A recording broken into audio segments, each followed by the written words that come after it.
مقصد یہ ہے کہ میں ان قربانیوں کے ذریعے سے تیرے دین کی وہ نشانیاں جو چھپا دی گئی ہیں انہیں دوبارہ لوگوں کے سامنے لانا چاہتا ہوں، انہیں دوبارہ میں اجاگر کرنا چاہتا ہوں۔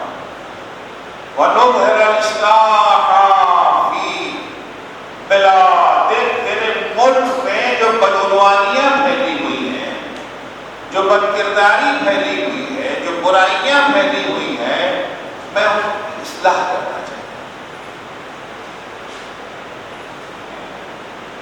وَيَعْمَلَ الْمَظْلُومُونَ مِنْ عِبَادِكَ، میں چاہتا ہوں تیرے بندے جو خوف ڈر کے سائے میں زندگی بسر کر رہے ہیں وہ چین اور سکون کے ساتھ اپنی زندگی بسر کر، خوف کا سایہ ان کے سر سے ہٹ جائے۔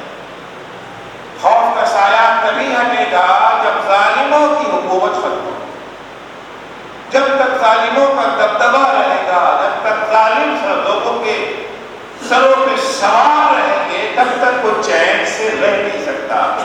ہمیشہ انسان خوف کی زندگی بسر کرے۔ میں چاہتا ہوں کہ یقبلا بفرائضک وسننک واحکامک، تیرے قوانین پہ عمل کیا جائے، جس چیز کو تو نے واجب قرار دیا ہے اسے لوگ انجام دیں، اور جسے حرام قرار دیا ہے لوگ اسے دوری اختیار کریں۔ یہ میرا مقصد ہے۔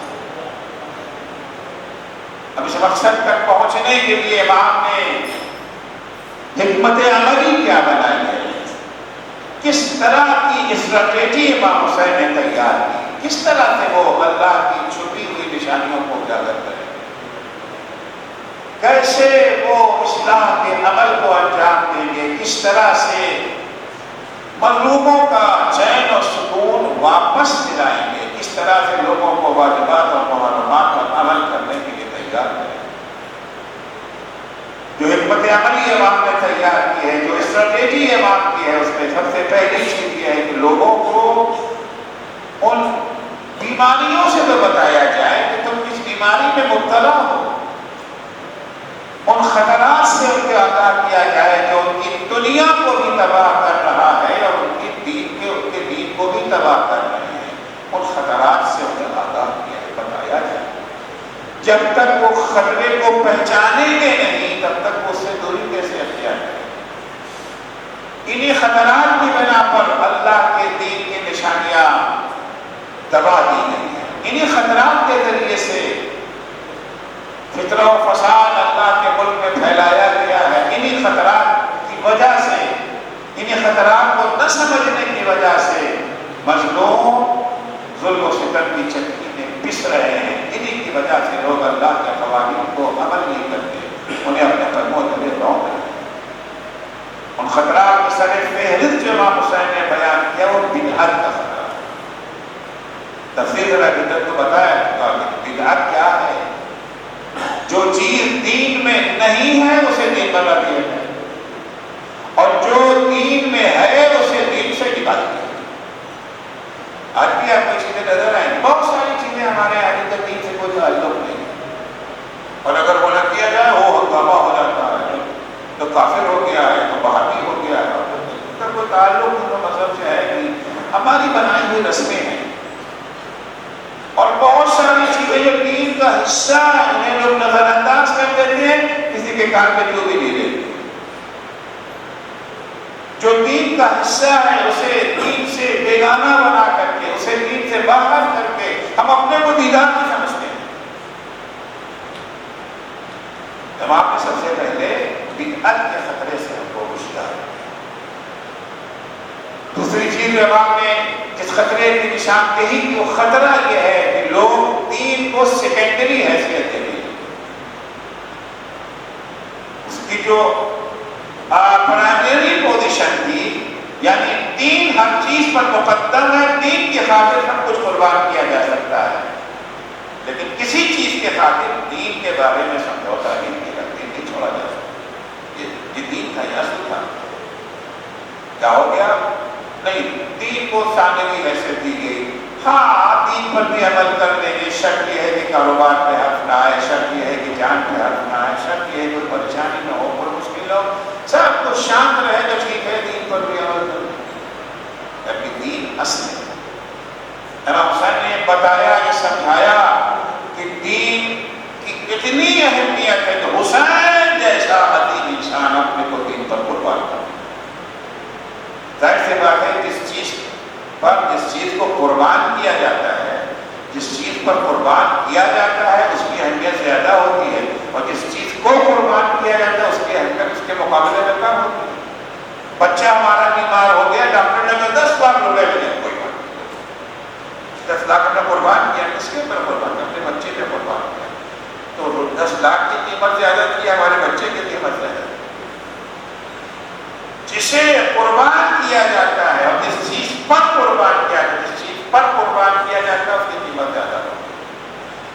دین پر حسین خود کے قربان ہو گئے، اپنے پورے کنبے کو بھی قربان کر دیا۔ اس کا مطلب ہے کہ دین کی اہمیت بہت زیادہ ہے۔ اس خطرے سے امام حسین نے کہا کہ کون خطرہ جس کی طرح ہمیں توجہ دلایا، وہ یہ ہے کہ لوگ حق کو پہچان نہیں رہے، اگر پہچان بھی رہے ہیں تو اس پر عمل نہیں کر رہے، حق کا ساتھ نہیں دے رہے۔ یہ بہت بڑا خطرہ ہے۔ اگر لوگ حق کا ساتھ نہ دیں گے، ہم کو پہچانیں گے نہیں، تو پھر دین کی نشانیاں اجاگر کیسے ہوں گی؟ پھر اصلاح کیسے ہوگی؟ پھر مظلوم چین کی نیند کیسے سو سکے؟ تو تبھی ممکن ہے نا کہ جب لوگ حق کا ساتھ دیں گے، جب حق کا بول بالا ہو، باطل کا منہ کالا ہو، تبھی تو یہ ممکن ہے۔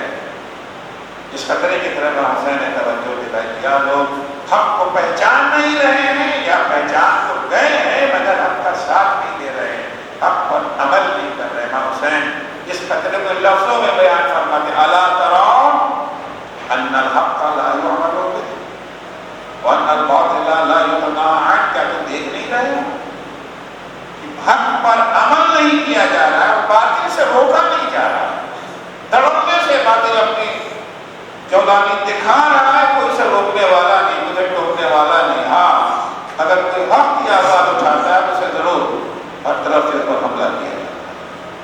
اگر حالات ایسے ہو جائیں کہ حق پر عمل نہ ہو، باطل کا جلوہ ہو، اس صورت میں مومن کو حق کی بالادستی کے لیے، باطل کو مٹانے کے لیے اس حد تک کوشش کرنا چاہیے کہ اگر اسے جان بھی قربان کر دینا پڑے تو کوئی بات نہیں۔ فَلْيَرْغَبِ الْمُؤْمِنُ فِي لِقَاءِ اللَّهِ مُحِقًّا، حق کی اتنی اہمیت ہے کہ اس کے لیے جان بھی قربان کی جا سکتی ہے۔ امام فرماتے ہیں ان اللہ، اس کے بعد سے جملہ ان اللہ علی الموت الا سعادہ والحیات مع الظالمین الا برما، میری نگاہ میں حق کو چھوڑ کے باطل کے سائے میں زندگی بسر کرنا یہ ذلت ہے، یہ ننگ و عار ہے، اور حق کی بالادستی کے لیے اگر جان کے قربان کر دینا پڑے تو یہ سعادت و خوشبختی ہے۔ الناس عبید الدنیا والدین لعب علی السنتہم، پورا سلسلہ لوگ بندے دنیا ہے، دین کا تو فقط نام ہے۔ اس کی پیشگوئی کی تھی کہ لا یبقى من الاسلام الا اسم ومن القرآن الا رسم، اسلام کا فقط نام بچے گا، قرآن کی فقط شکل و صورت و نقوش و حروف بچے گے۔ یہودونہ ما دارت معایشہم، دین کو لوگ اپنی زبان میں گھماتے رہیں گے، الحمدللہ استغفر اللہ لا الہ الا اللہ، کب تک؟ جب تک ان کی زندگی کی گاڑی صحیح چلتی ہے۔ پیدا محسوس بالولا، اگر دین کی قیمت چکانی پڑ جائے، اللہ اکبر کہنے کی بنا پر جاب چلی جائے، لا الہ الا اللہ کہنے کی بنا کے اوپر نوکری چھوٹ جائے،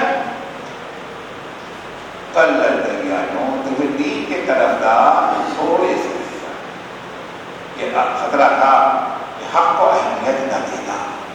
میں نے قرض کیا تھا کہ حق اور باطل کے سلسلے میں 4 قسم کے لوگ پائے جاتے ہیں۔ کچھ تو وہ ہیں جو جاہل ہیں، جانتے ہی نہیں کہ حق کیا، پہچانتے ہی نہیں، ظاہر کے بعد پہچانتے ہی نہیں تو ساتھ کیا پہلے مرحلے میں حق کو پہچانتے ہی نہیں۔ جو حق کو نہیں پہچانتے، ذمہ داری ہماری ہے انہیں ہم حق پہچانوائیں۔ پہلا قدم تو یہی ہے نا کہ ہم ان کو پہچانوائیں کہ حق ہے۔ کچھ وہ ہیں جو حق کو تو پہچانتے ہیں، کتنی قسمیں ہیں،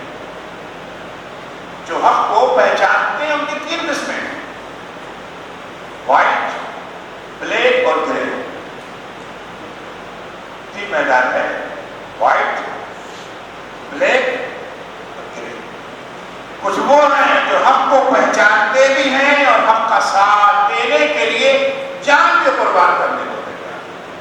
حق کو پہچانتے بھی ہیں، حق پر عمل بھی کرتے ہیں، حق کا ساتھ بھی دیتے ہیں، حق والوں کا ساتھ دیتے ہیں، چاہے کتنی بڑی قربانی دینی پڑے۔ جیسے حبیب ابن وضاحت، سعید، ذوالقین جیسے افراد حق کو پہچانتے بھی ہیں اور پہچاننے کے بعد حق کا ساتھ دینے کے لیے بھی تیار ہیں۔ کچھ وہ ہیں جو حق کو پہچانتے تو ہیں لیکن حق پر نہ صرف یہ کہ عمل نہیں کرتے ہیں بلکہ حق کے مقابلے میں دشمن حق، حق کو مٹانے کے لیے ساری کوشش بڑی چھوٹی کا زور لگاتے ہیں، جیسے عمر صاحب حق کو پہچانتا تھا، ہم سے آپ سے بہتر حق کو پہچانتا تھا۔ جس وقت ابن زیاد نے عمر صاحب کو بلایا ہے، میں نے کربلا سمجھے، دیکھو تمہیں کربلا جانا ہے حسین سے جنگ کرنے۔ ابن زیاد سے عمر صاحب پاگل ہو گیا ہے، میں اتنا بڑا گناہ کیا ہوا؟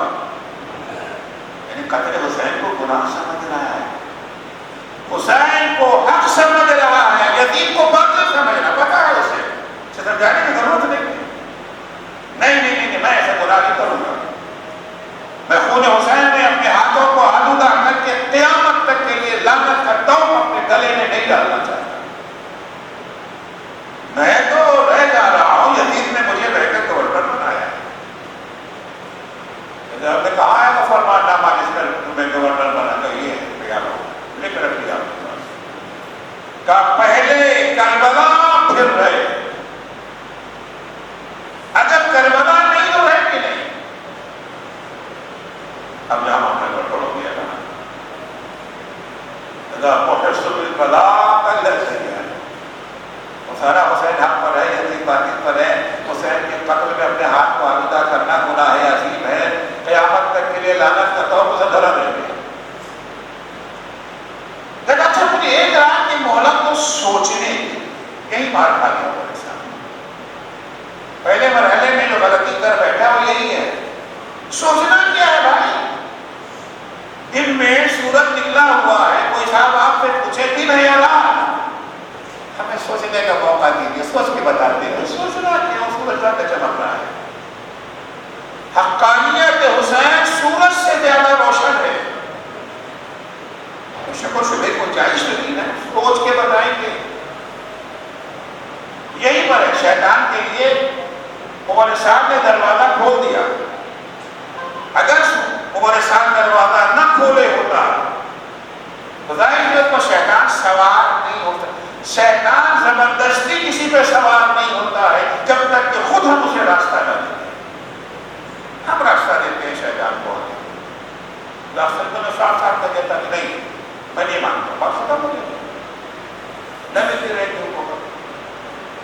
کہتا کوئی سوچنے کا ایک نام کا موقع دو، میں کوئی بات نہیں، مہلت آیا ہے، رات بھر اپنے گھر کے آنگن میں ٹہل رہا تھا، اس کے بیٹے کا بیان ہے، رات بھر ٹہل رہا تھا اور خود سے باتیں بھی کرتا جا رہا، ایک شعر پڑھتا تھا، أَأَتْرُكُ الرَّيْ وَالرَّأْيُ مُنْيَتِي أَنْ أَرْجِعُ بِقَتْلِ الْحُسَيْنِ مَظْلُومًا۔ میں کیا کروں، میں تو دو راہے میں کھڑا ہوں، کیا میں رہ کی حکومت کو ٹھوکر مار دوں؟ رہ کی حکومت کو میرا خواب ہے، بعضوں میں یہ خواب بڑا اہم ہوتا ہے، ہر لوگ کہتے ہیں نا دس از مائی ڈریم، اس کے بارے میں بات نہیں کرتے، غلط ہے، اس میں کچھ نہیں سننا نہیں چاہتے، میرا خواب ہے، اس کا بھی خواب تھا کہ میں حکومت مل جائے، وہ مل رہی ہے۔ أَأَتْرُكُ الرَّيْ وَالرَّأْيُ مُنْيَتِي، میں کیا کروں، میں رہ کی حکومت کو ٹھوکر مار دوں حسین کی خاطر، جبکہ رہ کی حکومت میرا خواب ہے، بچپن سے میں یہ سوچتے آ رہا تھا اگر رہ کی حکومت مل جائے تو میری سات پشتیں عیش کریں گی۔ دیکھیے وہ زمانے میں گورنری آج کی گورنری جیسی نہیں تھی، آج گورنر کیا ہوتا ہے، ربر اسٹیمپ، تو خاص پاور تو نہیں نہ ہوتا اس کے پاس۔ اس زمانے میں اسٹیٹ کا گورنر یعنی مالک، اور وہ بھی کون سی اسٹیٹ ہے، بڑی رچ بہت ہی مالدار اسٹیٹ سے، وہاں کے اگر ان کو گورنر ہی مل جاتی تو وہ بہرحال مسلمان تو کرنا ہی تھا نا، اللہ کے لیے گورنر بننے کے خزانہ بن جائے گا. لیکن کیا کروں، حسین کی حکومت کے خاطر کربلا نہ ہوں، حسین کے خون میں اپنے ہاتھوں مارتا کروں. اب ارجعو بقتل الحسین مذموما، حسین کے خون میں اپنے ہاتھ کو رنگین کر کے قیامت تک کے لیے لعنت کا توق اپنے گلے میں جانتا ہے. رات بھر ٹہلتا رہا، صبح ہوتے ہوتے شیطان اس پر سوار ہو گیا. دروازہ کھول دیا تو آئے گا ہی. شیطان سوار ہو گیا. شیطان نے کہا یار کیا ہوتا ہے، دیکھو اگر تم کربلا نہ جاؤ گے تو کیا کوئی اور نہیں جائے گا؟ ہاں بعض دفعہ ہم لوگ کے لیے ہوتا ہے اگر ہم نہ کریں گے تو کوئی اور کر لیں گے، زیادہ ہم ہی کر لیں گے. اگر ہم کربلا نہ جائیں گے تو کیا ہم نہ جائیں گے تو شیور چلا جائے گا، اور ہم جائیں گے تو حسین پر کم ظلم کرے گا. شمر جائے گا تو زیادہ ظلم کرے گا. تو بہتر کیا ہے، کم ظلم یا زیادہ ظلم؟ بھائی حسین پر ظلم تو ہونا ہی ہونا ہے، اس کو تو کوئی بچا نہیں سکتا. ہم کیوں حسین کے ظلم کو دیکھ کر کے اپنے حکومت کو گوا دیں؟ ہمیں ہماری حکومت بھی چلی جائے تو حسین سے نہیں بچے. یہ لاجک لڑکی لگے یہ فوٹو کی لاجک ہوتی ہے. ہماری حکومت بھی چلی جائے گی، حسین کو بھی کوئی فائدہ نہیں پہنچے گا. حسین تمہارے فائدہ پہنچانے کے محتاج نہیں ہیں، حسین تم سے فائدہ لینے نہیں آئے ہیں، تمہیں فائدہ پہنچانے آئے ہیں. حسین کی جان بچے نہ بچے تم تو گناہ سے بچ جاؤ گے، تم تو عذاب سے بچ جاؤ گے. شیطان سوال ہو بہتر ہے کہ کہیں پر پتہ چلا جاؤ آیا ہو دھیان سے کر لاؤ وہاں سے خیال کہ ہم کربلا جا کر کے سلو کرا لیں گے، جنگ ہوگی ہی نہیں، بچ جائیں گے، حسین بھی بچ جائیں گے، ہم گناہ سے بھی بچ جائیں گے. چنانچہ کربلا آنے کے بعد یہ پوری کوشش کر رہا ہے کہ امام حسین اور یزید میں سلو ہو جائے. کیسے سلو ہو؟ بیعت کر لو. اسے آدمی لوگ کوشش کرتے ہیں نا ایران میں امریکہ میں سلو ہو جائے. کس دن میں سلو ہو جائے؟ یعنی ایران امریکہ کے قدموں میں جھک گیا. آتا ہے آنے کے بعد امام حسین سے کہتا ہے کہ دیکھیے آپ کو تو پتا ہے کہ آپ کے پاس فوج نہیں ہے، افراد نہیں ہے، پیسہ بھی نہیں ہے. اچھا پیسہ ہو بھی تو آپ کو افراد کو خریدنا نہیں آتا، نہ آپ کو آتا تھا نہ آپ کے بابا کو آتا تھا. لوگوں کو خریدنے کا ہارس ٹریڈنگ کا فن تو مافیا کو آتا تھا نا. آج بھی جو چلتا ہے نا وہ فلاں کو 5 کروڑ میں، فلاں کو 10 کروڑ میں، روزانہ یہ جو معجزے ہوتے رہتے ہیں. میں نے آج 50 دن پر چلے گئے ہیں، 60 دن پر چلے گئے. تو یہ سب شروع کیا تھا باویہ نے، خریدنے کا فن ان کے پاس تھا. آپ کے پاس اتنا پیسہ ہے اور وہ بھی تو آپ کسی کو خریدیں گے نہیں. آپ کو لاجک والے ہیں، آپ کو عقل والے ہیں، آپ کو دلیل والے ہیں، آپ کے ساتھ تو کوئی نہیں ہے. آپ ادھر ہے کہ بڑے کر کے تمام ہو. عمر صاحب امام حسین کو سمجھا رہا تھا اور امام حسین عمر صاحب کو سمجھا رہے تھے. امام حسین سمجھاتے کہ کیوں اپنی عاقبت خراب کر رہا ہے، کیا چاہیے، پیسے چاہیے، تو کہتا ہے کہ آپ کے پاس رہے گی حکومت تو نہیں ہے، ہمیں تو رہے گی حکومت سے آپ دیں گے، وہ تو آپ کے پاس نہیں ہے. ہم نے کہا جا مجھے رہے کا گیہوں کھانا نصیب نہ ہو. امام کا مذاق اڑاتا ہے، کوئی بات نہیں جو کرے. امام کی پیشگوئی پوری ہوئی. امام حسین کی ایک حدیث ہے من حاول امرا بمعصیت اللہ فهو افوت لما يرجو واسرع لما يحضر. جو اللہ کا گناہ کر کے اپنا مقصد حاصل کرنا چاہتا ہے، اپنا مقصد حاصل کرنے کا 2 طریقہ ہے نا. ہمیں دولت کمانا 2 طریقہ ہے. کوئی یہ محنت کریں گے، مزدوری کریں گے، بزنس کریں گے، کاروبار کریں گے، کوئی دنوں کے بعد ایسے نہیں آ جائیں گے. اور ایک طریقہ ہے کہ ان کے سیکٹری ہوتی ان کے ساتھ 2 کام فریب طاقت کے بل پر کسی کا بال قدم دینا، یہ تو طریقہ کا ڈال دینا، فراڈ کرنا. خاص طور سے آج کل جو فراڈ چلا ہے، منٹوں میں کروڑوں کا حساب کتاب ہو جاتا ہے.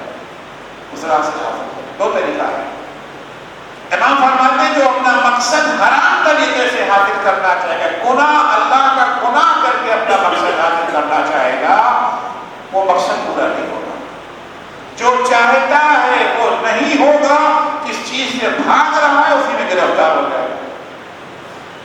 جب کربلا کے واقعہ ہو گیا، سب شہید ہو گئے، پہلے تو ہمارے ساتھ کوشش کر رہا تھا جنگ نہ ہو، بات چیت سے کام چلا رہا تھا، لیکن شیو آ گیا، شیو سے کمپٹیشن تھا، ہم شیو نے رپورٹ کرنا شروع کیا، بھائی یہ تو کام کار نہیں، جب ہمارے ساتھ کو یہ پتہ چلا کہ ہمارے خلاف شیو رپورٹ کر رہا ہے تو ہم نے کیا کریں،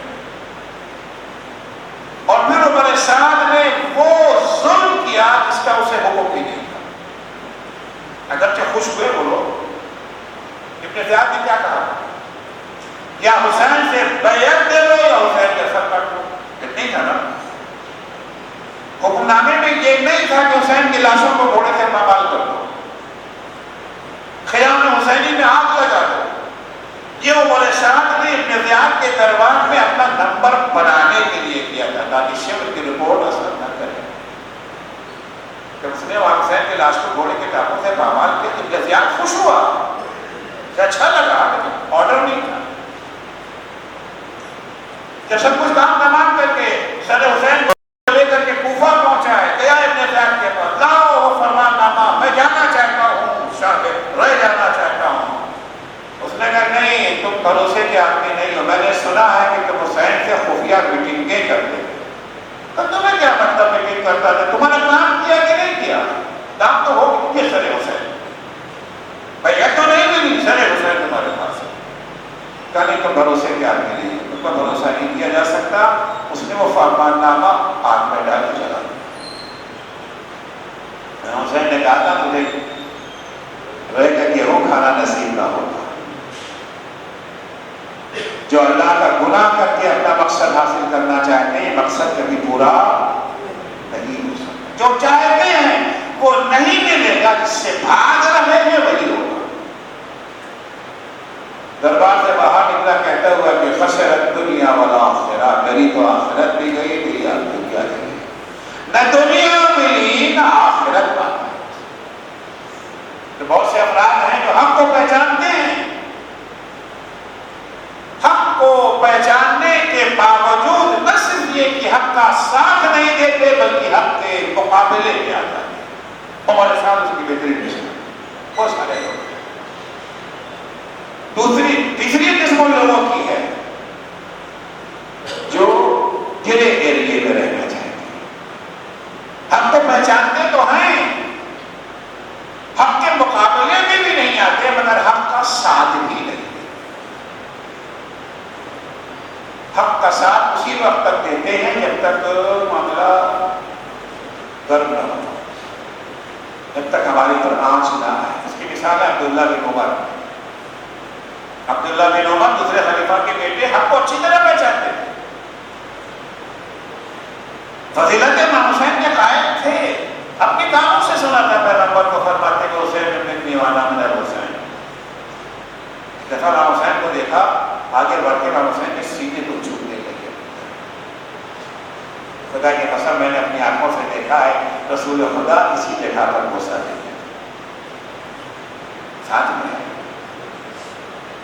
پہچانتے ہیں، ہم کو ساتھ نہیں دے رہے۔ جب تیسری خلافت کے بعد مولا علی کی خلافت ان لوگوں نے چنا ہے، سب نے بیعت کیا، عبداللہ بن عمر نے بیعت نہیں کیا۔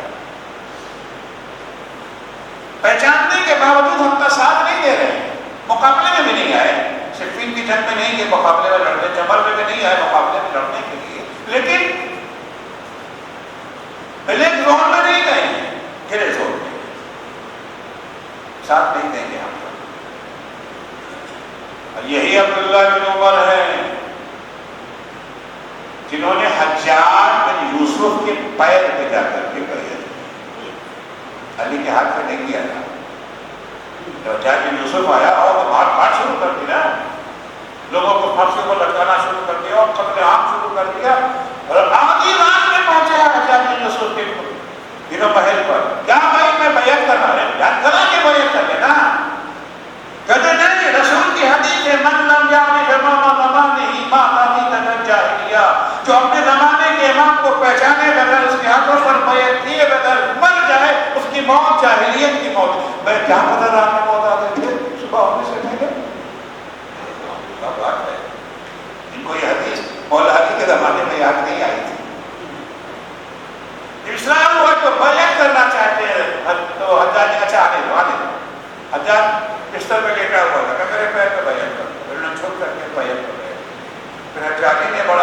جملہ کہا کہ مجھے معلوم ہے کہ حدیث ان کو نہیں لائی ہے، جو لاشیں لٹکی ہوئی ہیں نا یہ ان کو بیچ کے لائی، یہ لاشیں ہیں جو ان کو یہاں لے کر کے آئی ہیں، ورنہ یہ کسی اعتبار سے نہیں آئے ہیں یہاں کے اوپر کی بیعت کرنا ہے۔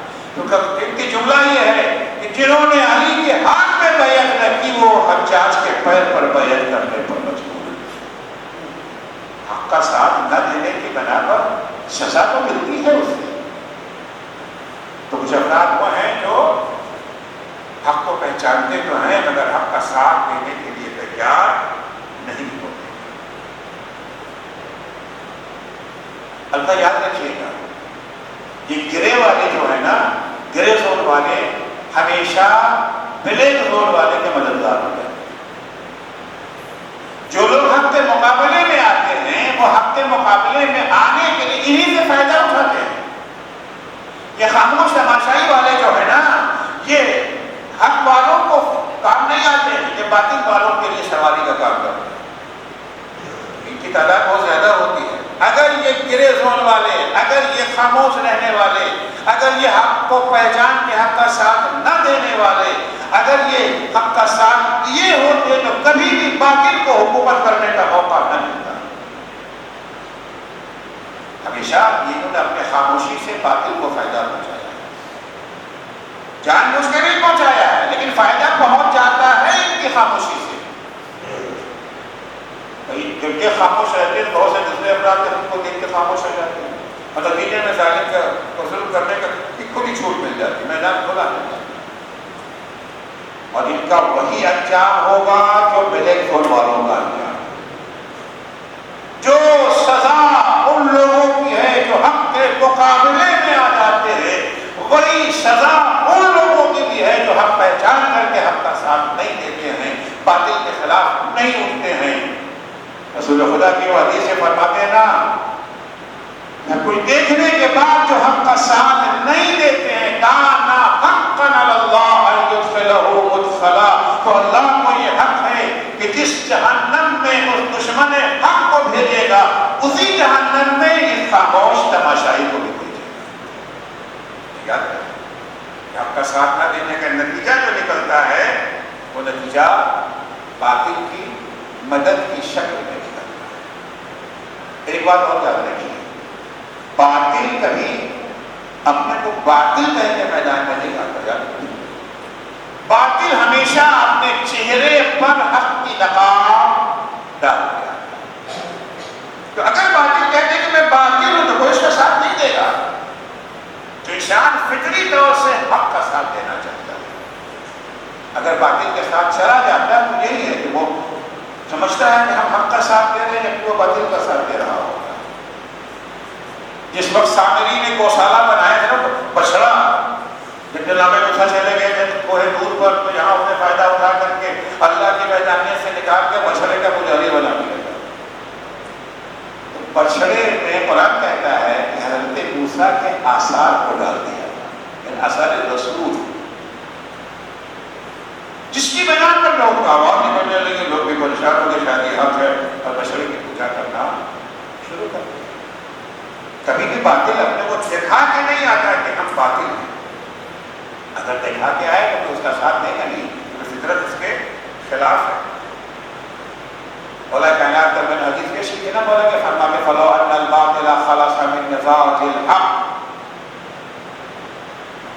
لا يخفى على المعتادين، اگر حق میں باطل کی آمیزش نہ ہوتی، اگر باطل اپنے چہرے پر حق کی نقاب نہ ڈال لیتا تو صاحبان حق کو جو حق کے طلبگار ہیں ان کے لیے پہچاننا مشکل، پہچان جاتے کہ یہ باطل ہے یہ حق ہے، پھر باطل کا ساتھ نہ دیتے ہو حق کے ساتھ جاتے ہیں۔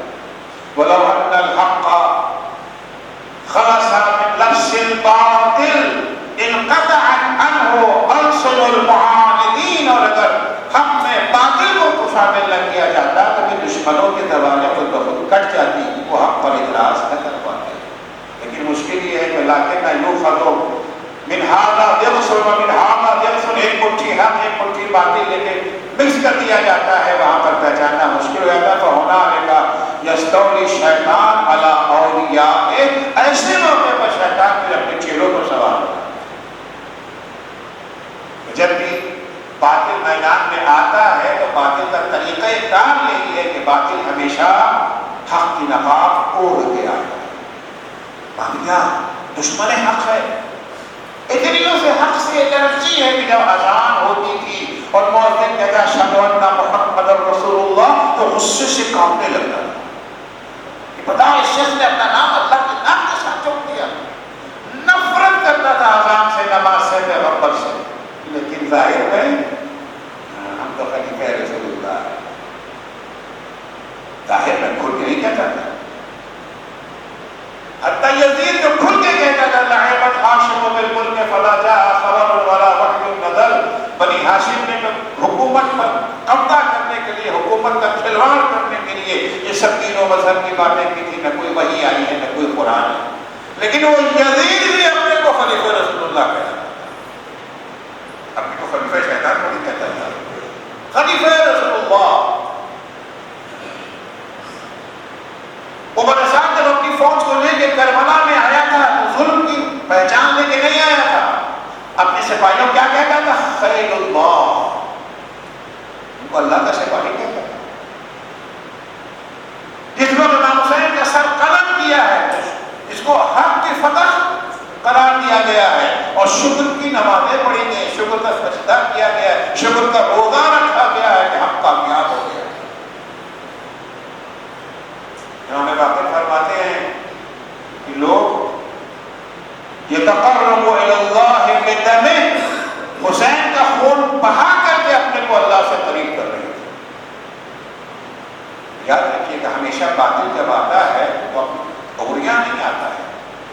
نقاب ڈال کے ایسے موقع پر ہماری ذمہ داری بڑھ جاتی ہے کہ اس کی نقاب الٹ کر کے حق کو اور باطل کو پہچان کے لیے باطل ہے. ذمہ داری ہو جاتی ہے کہ ہم باطل کو پہچانیں، باطل کو ٹھکرائیں، حق کا ساتھ دیں اور ساتھ دینے میں دیر نہ کریں.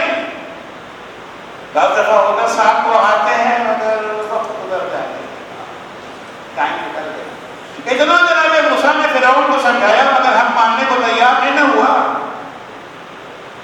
حق ماننے کو تیار نہیں ہوا. لیکن جب وہ موقع آ گیا، وہ گھڑی آ گئی، جب وہ نیل میں ڈوبنے لگا تو اب کہتا ہے آمنت انہ لا الہ الا الذی آمنت بہ بنو اسرائیل وانا من المسلمین.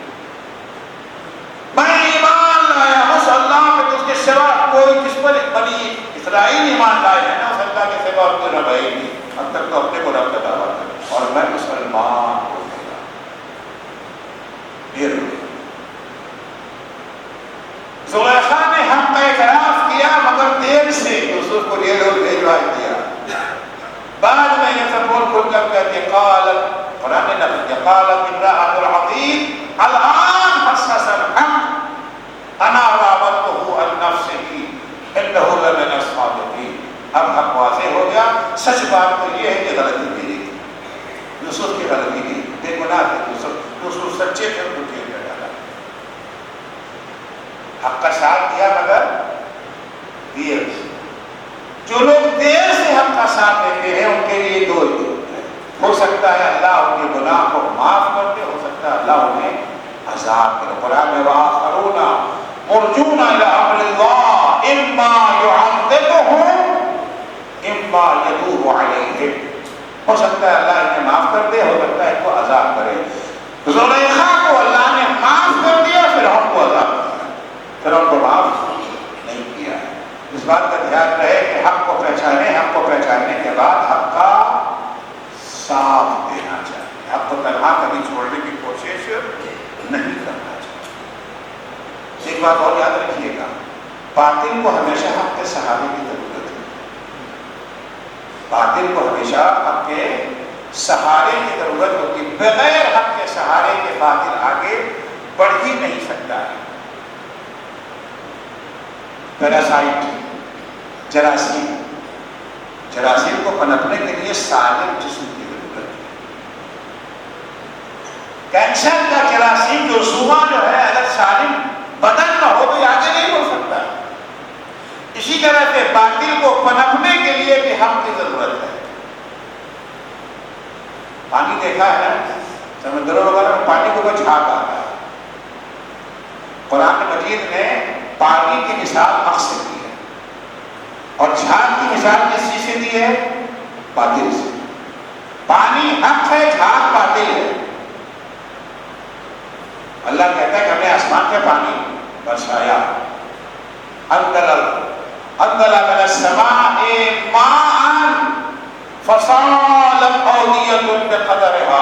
اللہ نے پانی آسمان سے برسایا، پانی کے نتیجے میں یہ وادیوں میں دروں میں جو سیلاب کی کیفیت دیتا، فاحتمل السیل زبدا رابیا، تو سیلاب آیا، پانی تیزی کے ساتھ بہ رہا ہے، اوپر جھاگ بھی آ جاتا ہے، اوپر جھاگ بھی آ جاتا ہے، لیکن پانی کی قسمت میں باقی رہنا ہے اور جھاگ کی قسمت میں کیا ہے؟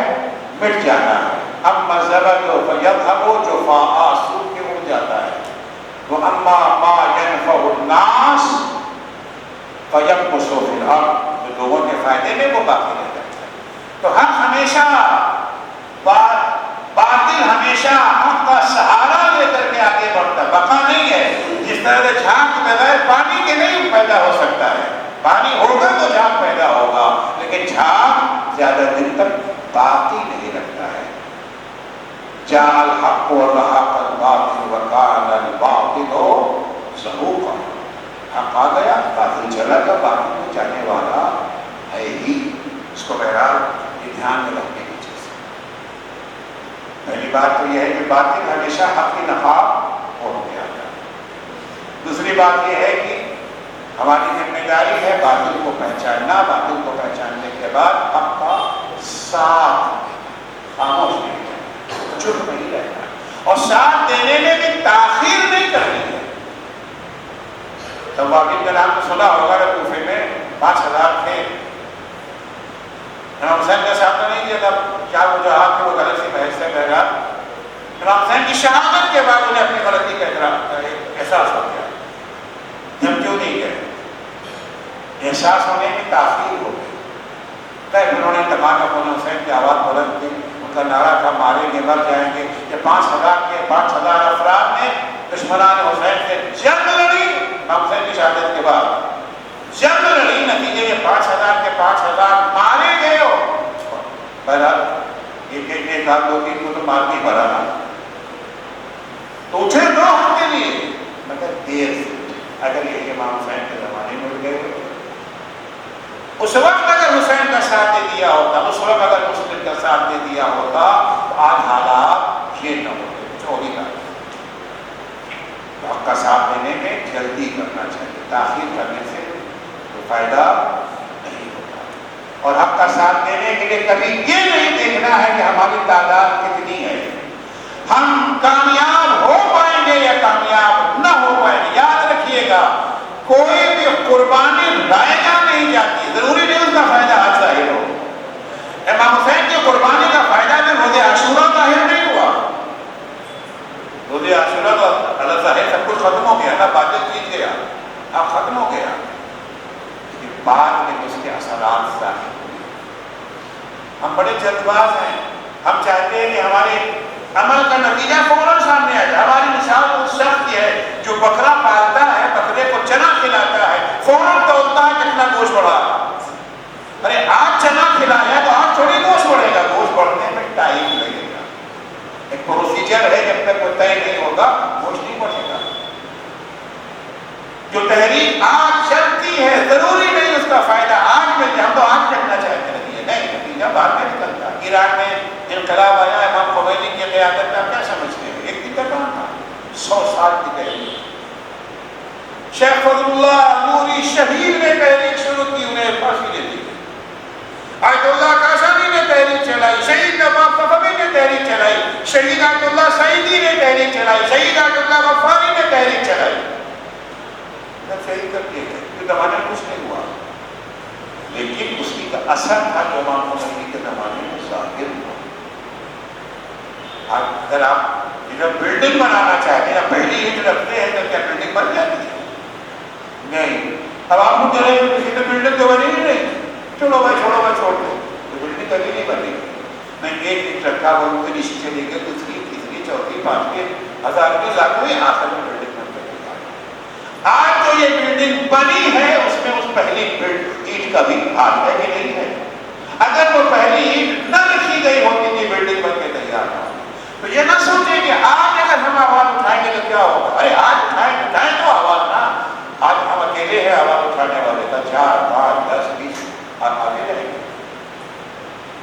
آگے رہیں گے. عراق کے اندر انقلاب کے دوران شاہ کے زمانے میں حالات بڑے خطرناک تھے. کسی میں ہمت نہیں ہوتی تھی انقلاب کا امام خمینی کا نام لینے. چند عورتیں پہلے میدان میں آئی. عورتیں چند ڈنڈا کھایا انہوں نے، اگر ان کو پٹتے دیکھ کر کے مردوں میں پہلے آئی آہستہ آہستہ ہو گیا. بہرحال ہماری ذمہ داری ہم کو پہچاننا، یہی پیغام کربلا، یہی پیغام امام حسین. یہ 10 دن عزاداری جو ہم منا رہے ہیں، عزاداری کا یہی مقصد ہے. انقلاب کربلا کا مقصد تھا حق کو پہچانوا کر حق کی بالادستی کو قائم کرنا. ہماری مجلسیں اس کے مقصد کو آگے بڑھاتی. جب ہم حق کو پہچان لیں تو پھر اس کو بتانے میں دیر نہیں کرنا کہ سامنے میں 2 عالم ہیں ان کا ذکر کر کے مجلس کو تمام کروں. ایک ہے آیت اللہ محسن فیض کاشانی، مفسر قرآن میں بڑے عالم. ایک ہے ملا خلیل قزوینی، دونوں اپنے زمانے کے بڑے دیکھے جاتے ہیں. کسی مسئلے میں دونوں میں اختلاف ہو گیا، مناظرے تک کی نوبت آ گئی. مجمع عام میں مناظرہ ہوا. ملا فیض کاشانی نے اپنی دلیل پیش کی، ملا خلیل قزوینی نے اپنی دلیل پیش کی. ملا خلیل قزوینی کی دلیل بھاری پڑ گئی ملا محسن فیض کاشانی کی دلیل پر. ملا فیض کاشانی ہار گئے، ملا خلیل قزوینی جیت گئے. دونوں عالم تھے اور دونوں خدا کا خوف رکھنے والے عالم، فقط عالم نہیں. ملا خلیل قزوینی اپنے گھر میں واپس آئے، دوبارہ اپنی لائبریری میں گئے، پھر سے اس موضوع میں سوچنا شروع کیا. تو اس نتیجے پر پہنچے کہ نہیں، ملا فیض کاشانی کی بات صحیح تھی، میری غلط تھی.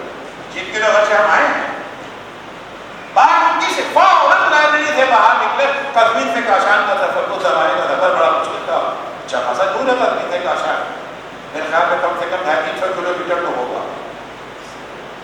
فوراً گئے ملا محسن فیض کاشانی کے گھر، سیدھے دخل بات کیا. ملا محسن فیض کاشانی پوچھا کون ہے؟ جواب دیتے ہیں المحسن المسیء اتاک المحسن. گنہگار محسن کے پاس آیا. محسن ان کا نام تھا میرے فیض کاشانی. کیا بات ہے؟ نہیں، میں نے جا کر کے مطالعہ کیا، میں نتیجے پر پہنچا کہ آپ حق پر ہیں. آپ کی بات سے آپ کی بات سے آئیے بیٹھیے ناشتہ. نہیں کچھ نہیں، میں عوام کے درمیان یہ اعلان کرنے آیا. آپ کو سمجھ لیا ہے نا، اب اس میں ناشتہ کرنے کی بھی تاخیر نہیں ہوتی. عوام کو اکٹھا کیا، عوام کے درمیان جا کر کے اعلان کیا کہ نہیں، ملا محسن فیض کاشانی کی بات صحیح تھی، میری بات غلط تھی. اس نے اگرچہ میں ان پر غالب آ گیا تھا، لیکن میں نے دوبارہ تحقیق کے نتیجے پر پہنچا. خدا کو حق کو پہچان نہیں دے گا. اگر یہ کلچر رائج ہو جائے دنیا میں، اگر آپ کو اپنی غلطی کا احساس ہو گیا ہے تو غلطی کو مان لیجیے نا. پھر نہیں، بات لوگوں سے سمجھ میں تو آ گیا، مگر ہر دھرمی کہاں اجازت ہے. امریکہ کی وہ خفیہ ایجنسیوں نے بہت سال پہلے یہ بتا دیا تھا کہ ڈونلڈ ٹرمپ بم نہیں بنا رہا ہے، لیکن ہر دھرمی ہے نا. اگر یہ حق دھرمی چھوڑ دی جائے، حق کو سمجھنے کے بعد لوگ حق کا ساتھ دینے لگے، یہ ساری جنگیں ختم ہو جائیں گی. ساری لڑائیاں، خونریزیاں، بچے یتیم ہونے، عورتیں بیوہ ہو رہی. کیوں؟ حق دھرمی ہے. جب حق کو سمجھ لیا تو حق کو مان لو. ساری دنیا تو کر رہی ہے ٹرمپ کے اوپر، جو حملہ کیا ایران میں غلط تھا، امام خامنی کو شہید کیا غلط تھا، مگر اپنی کسی غلطی کو ماننے میں نہیں جا رہا ہے. شہید قاسم سلیمانی کو شہید کیا غلط تھا، مگر ماننے میں تیار نہیں ہے، اعتراف نہیں کر رہا ہے. اگر یہ کلچر رائج ہو جاتا، اے کاش لوگ گھر سے سیکھتے تھے، گھر سے سیکھتے تھے. درسنے کربلا آپ کو بتاتی ہے نا، غلطی کا پتہ چل گیا تو پھر ماننے میں دیر لوٹ نے دیر نہیں کیا مانے، وقت رہتے ہی اپنے رب کا ادارہ کر کیا کربلا یہی ہے، حق کو پہچاننا، حق کا ساتھ دینا، چاہے اس کے لیے کتنی ہی بڑی قربانی دی جائے۔ آپ دیکھیں شب عاشور شیخ جناب عباس کے لیے امان نامہ لکھا گیا، امان نامہ لکھا گیا۔ بظاہر تو ہے نا کہ ٹھیک ہے صاحب وہ رشتے دار ہے، کیا کہا جاتا ہے، معمول ہے، کتنا صحیح ہے کتنا غلط، نہیں جانا ہے، امان نامہ لکھا گیا ہے عباس کے لیے امان۔ اب عباس چاہتے ہیں اس امان کو قبول کرنا باقی ہے، حسین کو چھوڑ کے شیخ کے ساتھ رہیں گے، ہمیں وہ امان نہیں چاہیے جو فرزند رسول خدا کے لیے اس طرح سے ہم پر حسین کی عظمت کو عباس پہچانتے تھے، صرف پہچانتے ہی نہیں تھے، مختلف تھے، عمل میں اس کو ظاہر کرتے تھے۔ عباس حسین کے بھائی ہیں،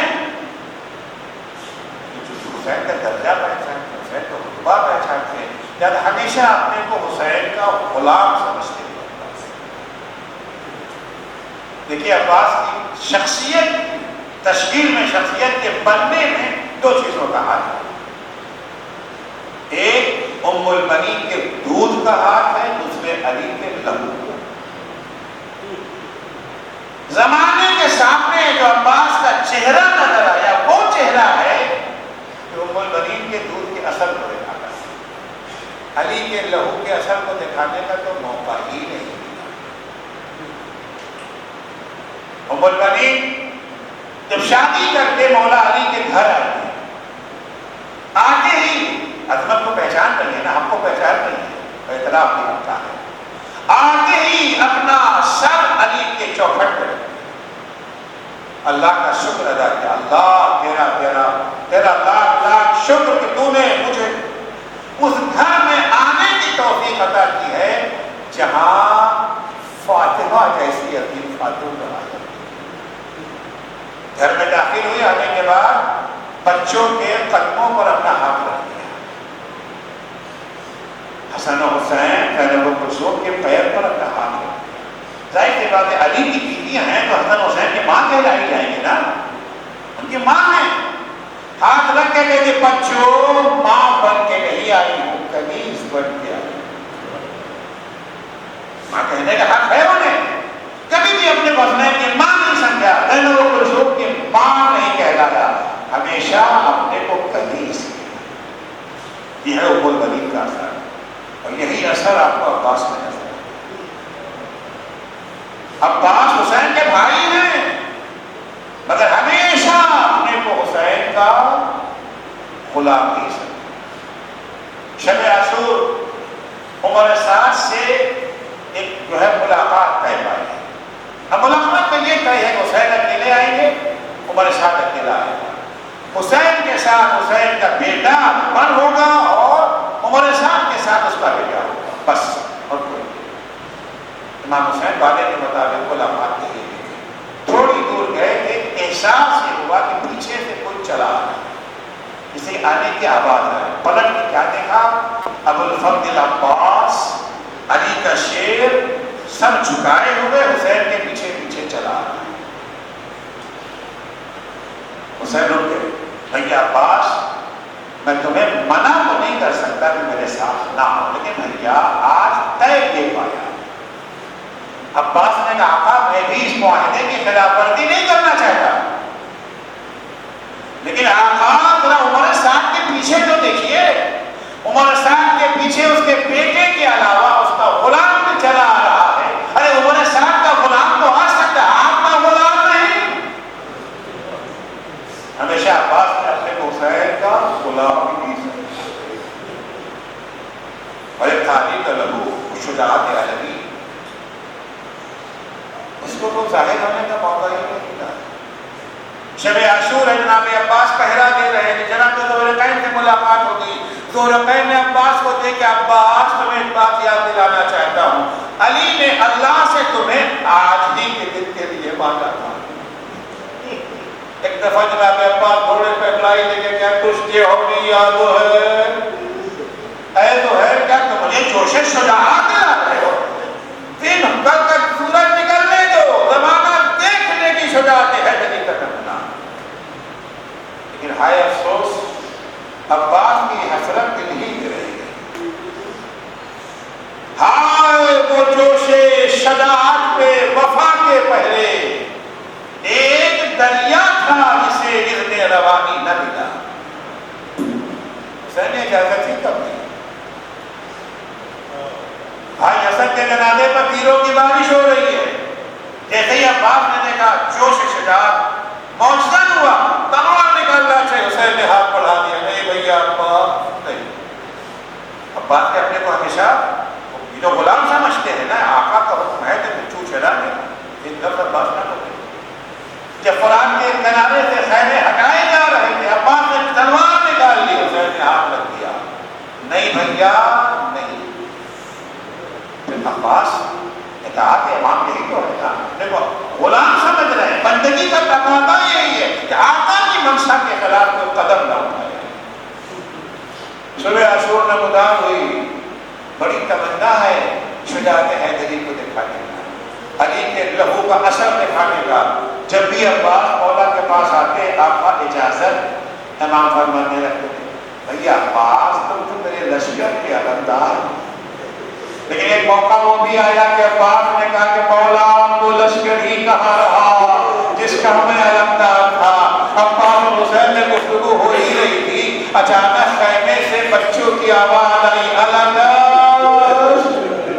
ہائے پیاس ہائے پیاس حسین نے کہا بھیا جگ وہاں پہ لڑنا پہلے بچوں کے لیے پانی کا بندوبست کر دو عباس خیمے پر آئے بیٹا سکینہ پیچھے سے جان بیٹا اپنا مشکلہ لا کے دینا سکینہ نے مشکلہ لا کے کیوں چچا جان کا بیٹا پانی لینے جا رہا ہوں سکینہ کو عباس میں بڑا بھروسہ چچا جا رہا ہے وہ پانی ضرور آئے گا عجب نہیں سکینہ نے بچوں کو بھی اکٹھا کر لیا ہو اے بچوں اب ہمارے پیاس کے دن ختم ہوئے میرے چچا پانی لینے جا رہا ہے عباس آئے دشمنوں کو ہٹایا اس کو وفد جہنم کیا فوج بھاگی فرات میں سناٹا ہوا عباس فرات میں داخل ہوئے مشکلہ بھرا مشکلہ بھرنے کے بعد ایک چلو پانی عباس نے اٹھایا پکر کا جملہ ہے کہ عباس نے پیا نہیں اٹھاتے ہی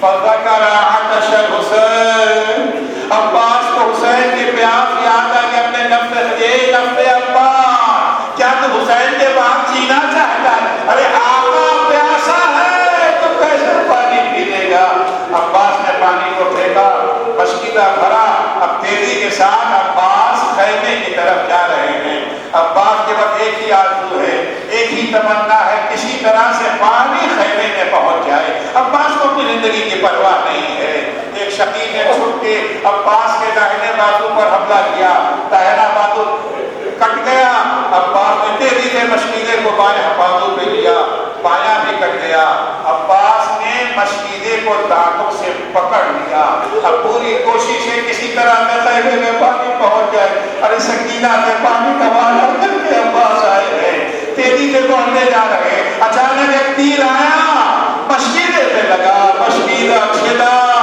پانی بہا عباس کی امیدیں بھی ٹوٹ گئی تمہارا گھوڑے کا رخ فرات کی جانب موڑ لیا پر پھولنا تھا کہ شقی نے عباس کے سر پر ایسا درد مارا کہ عباس سے گھوڑے پہ سبلا لگا زیر سے زمین پہ ارے علی لوگ جب کوئی اوپر سے نیچے گرتا ہے نا تو ہاتھوں سے ٹیکتا ہے عباس کے تو ہاتھ بھی نہ تھے منہ کے بھر عباس زمین پر آئے عباس کی آواز بلند ہوئی آقا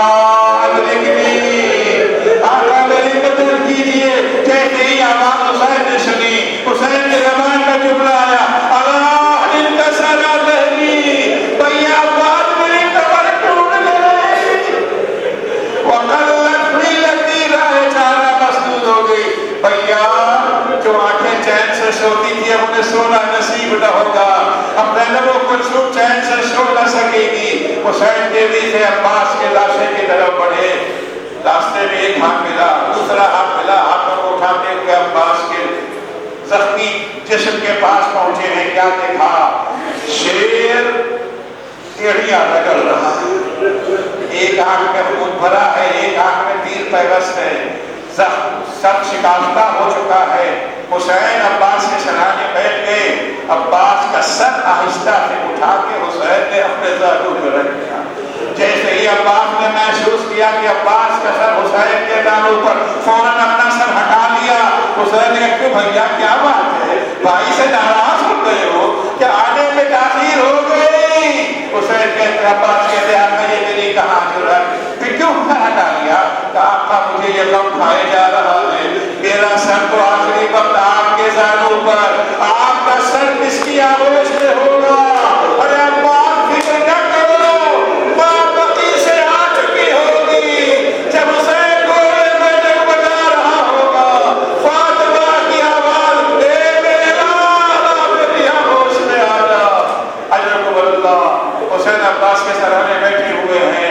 ایک دفعہ عباس حسین سے کہتے آقا میں نے یہی سنا تھا کہ جب میں نے دنیا میں آیا تھا تو سب سے پہلے میں نے آپ کے چہرے اکبر کی زیارت کی۔ آقا چاہتا ہوں کہ دنیا سے جانے سے پہلے بھی آپ کی زیارت کر لوں، تو عباس دیکھتے کیوں نہیں؟ مولا کیا کروں، ایک آنکھ میں تیر پیوست ہے، ایک آنکھ میں خون بھرا ہے۔ آقا اگر ہاتھ سلامت ہوتے تو آپ کو رحمت نہ دیتا، آقا میرے آنکھ کا خون صاف کر دیجئے۔ حسین نے عباس کی آنکھوں سے خون کو صاف کیا۔ عباس نے بڑی حسرت کے ساتھ حسین کے چہرے پہ نظر ڈالی۔ حسین نے کہا بھیا میری بھی ایک آخری خواہش پوری کر دو۔ آقا کو کیا؟ کہا بھیا تم نے ہمیشہ مجھے آقا کہہ کے پکارا، اور ایک مرتبہ مجھے بھیا کہہ کے پکار۔ عباس نے کہا بھیا بھیا، عباس کے روح پرواز کر گئی۔ بس آخری جو میں جس کو تمام کر رہا ہوں، عزیزوں عباس سکینہ سے وعدہ کر کے گھر سے پانی لینے جا رہا ہوں۔ جب فراش سے عباس پلٹ رہے تھے، جیسے جیسے علم خیمے سے قریب ہوتا جا رہا تھا، سکینہ بچوں سے